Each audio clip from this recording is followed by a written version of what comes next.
Assalamualaikum warahmatullahi wabarakatuh dan salam sejahtera. Kita dah masuk ke bahagian yang kelima.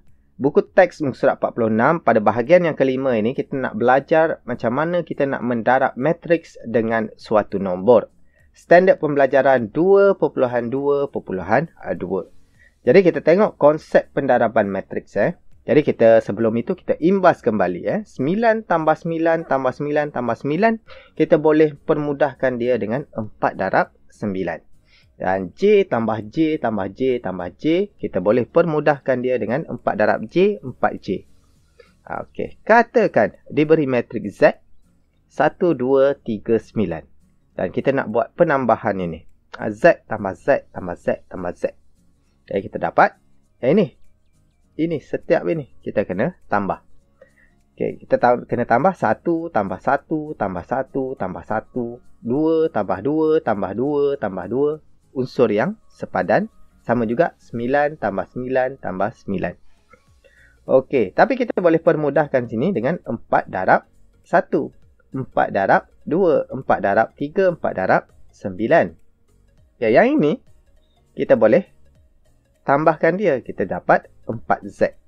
Dan yang ini kita boleh faktorkan. Macam pemfaktoran juga kita boleh faktorkan, kita letak di luar kurungan matriks ini. Yang ini. Nombor 4 ini sebab dia sama ini, kita boleh letak di luar kurungan. Kita boleh faktorkan. Faktorkan itu. Okey, jadi diberi matriks A, iaitu A, B, C, D, iaitu unsur-unsurnya. Dan N ialah suatu nombor. Maka suatu nombor didarabkan dengan matriks A, kita boleh kira dia dengan mendarabkan dengan setiap unsur itu dengan nombor itu. Macam kita buat tadilah 4 darab tadi, 4 darab tadi. Jadi N A, N B, N C, N D. Di mana N itu kita kenal dia sebagai skalar. N itu adalah skalar. Okey, jadi pendaraban matriks dengan suatu nombor dikenal sebagai pendaraban skalar. Itu maklumanlah. Okay, apabila kita darab suatu matriks dengan nombor, kita kena darab nombor itu dengan setiap unsurnya.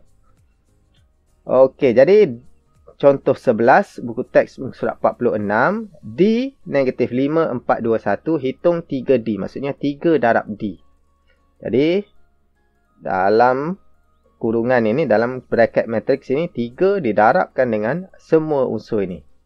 Kita bagi salam lah. 3 darab negatif 5 bagi setiap unsur. 3 darab 4, 3 darab 2, 3 darab 1. Sama juga yang ini. Negatif 1/2 skala dia. Jadi, kita darab semua dengan negatif 1/2 unsurnya. Okey, kita darab ini. Kita darab. Yang ini darab dengan 3 yang ini, skala dia. Yang ini kita darabkan dengan negatif 1/2. Yang ini kita darab dengan negatif 1/2. Sebab skalar dia adalah negatif 1/2. Dan kita kira hasilnya kita dapat negatif 15, 12, 6, 3. Dan yang ini 5/2, negatif 2, negatif 1 dan negatif 1/2. Dia apabila didarabkan dengan suatu nombor skalar, jadi kita boleh darabkan semua sekali dengan unsur itu. Contohnya kita bagi salam lah, masuk rumah orang, kita bagi salam kepada semua orang. Alright, contoh 12. Okey, diberi P dan Q, hitung 3 dalam kurungan P tolak Q. Okey, ini ada operasi dalam kurungan. Seperti penambahan, penolakan, BODMAS, KUDABATATO, kita kena buat dahulu operasi di dalam kurungan. Dalam kurungan ini, yang kurungan pink ini, saya distinguish sedikit supaya tidak terkeliru. Okey, kurungan ini kita pakai kurungan yang biasa, itu kurungan bulat. Okey, matriks kita pakai kurungan petak. Kalau kita pakai dua-dua kurungan bulat ini dah confuse. Dah confuse. Sebab itu, kita guna satu kurungan petak. Jadi kita selesaikan dahulu di dalam kurungan ini. Dapat 7 tolak 2, 5, 9 tolak negatif 3 dan sebagainya. Dapat ini dan kita darabkan semua unsur ini dengan 3. Sebab dia nak 3 ini. Okey, jadi kita darabkan semua. Kita dapat 15, 36, negatif 12, 9, 18 dan 24. Itu saja. Kalau ada kurungan, kita buat operasi dalam kurungan dahulu. Barulah kita buat apa yang di luar kurungan itu. Okey, contoh 13. Diberi 1/2, 4, 12 tolak X. Negatif 3 tolak 5Y. Sama dengan 5Y. Itu nilai X dan nilai Y. Sama saja seperti sebelum ini, penambahan, penolakan. Kalau ada nombor skalar ini, kita darabkan dahulu dengan setiap unsur di dalam dia. Okay, kita dapat 1/2 darab 4 dapat 2. 1/2 darab 12 dapat 6. Dan yang ini, kita tengok di sini, operasinya 2 tolak X sama dengan 5. Bandingkan unsur-unsur sepadan. Jadi kita boleh tengok di sini terus. Kita boleh terus buat operasi. 2 tolak X sama dengan 5. Yang ini. Lepas tu yang bawah ini, yang ini, 6 tolak negatif 3 sama dengan Y. Jadi kita selesaikan sahaja persamaan linear untuk mencari nilai X dan nilai Y. Kita dapat X sama dengan negatif 3 dan Y sama dengan 9. Okey, dan soalan B, diberi 4R. Ini semua hitung matriks R. Okey, yang ini tambah, bawa ke sini jadi tolak. Dan buat operasi negatif 3 tolak 9, 4 tolak sifar, 10 tolak 2, 1 tolak negatif 3. Terdapat 4R sama dengan matriks ini. Okey. Jadi macam mana kita nak hilangkan 4R ini? Seperti macam kita buat persamaan linear, kita nak hilangkan yang darab ini, kita kena bahagi. Kita bahagi 4, yang ini pun kita bahagi 4, yang ini 1/4. Okay, jadi kita boleh mansuhkan 4 dengan 4. Dan yang ini ialah skalar. Kita boleh darabkan dengan setiap unsur dalam matriks ini. Jadi apabila kita darabkan itu, kita dapat R sama dengan negatif 3, 1, 2, 1. Okey, contoh 14, buku teks muka surat 48 dan 49. Okey, purata bilangan kenderaan di suatu kawasan parkir untuk setiap hari bagi 5 hari bekerja. Okey, ini jadual X.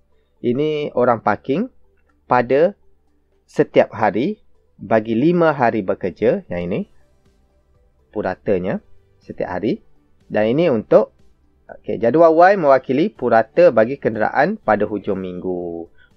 5 hari untuk weekdays, 2 hari untuk weekend. Ini puratanya bagi setiap hari. Hitung bilangan kenderaan yang parkir di kawasan tersebut dalam seminggu. Jadi yang ini untuk 1 hari bagi 5 hari. Jadi yang ini adalah 5X. Yang ini untuk weekend setiap hari untuk 2 hari. Jadi ini 2Y. Jadi untuk kira jumlah 5X tambah 2Y. 5X tambah 2Y. Jadi kita boleh tukar kepada persamaan matriks di sini. Okey, kita darab sajalah. Kita darab saja. 5 darab 42, 5 darab 8, 5 darab 20, 5 darab 11, 2 darab 25, 2 darab 5, 2 darab 12, 2 darab 3. Okey, kita dapat ini dan kita buat operasi tambah. Kita buat operasi tambah pula. Dan kita dapat 260, 50, 124 dan 61.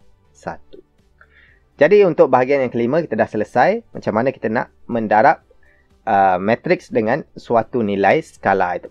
Sama saja dengan kita darab macam biasa dengan nombor yang lain.